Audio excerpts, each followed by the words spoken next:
Номыг хэрхүүр бүтээлтэй унших бай. Бяцхан зөвлөмжүүд. Нэгт зорилгоо тодорхойлох.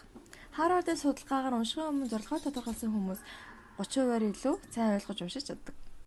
Хоёрт идэвхтэй унших, идэвхтэй унших гэдэг нь тэмдэглэл хөтлөх, асуулт тавих, түлхүүр санааг тэмдэглэх. Судалгаа идэвхтэй унших арга ашигласан сурагчид 50%-аар илүү үр дүнтэй байдаг. 3. Уншсан зүйлийг давтах хэрэгжүүлэх. Номын агуулгыг өөртөө эсвэл бусдад тайлбарлах замаар мэдээллийг гүнзгийрүүлэх арга. Судалгаа тайлбарлалыг ярьсан уншигчид уншсан мэдээллийг 2-7 хоногийн дараа 80% санаж байсан. Хуваарлсан уншлагын алс. Өдөрт 15-аас 30 минутын зорилгот уншлага хийх нь бүтэн өдөр залхуурч унснаас илүү үр дүнтэй байдаг. Хуваарлсан уншлагын арга ашигласан хүмүүсийн санах чадвар нь 20%-аар илүү байдаг. 5. Номын төрөл зориулга тохируулан унших арга барилаа сонгох. Сургалтын ном ухаалгаар удаан унших тэмдэглэлтэй. Уран зориг өгөх юм.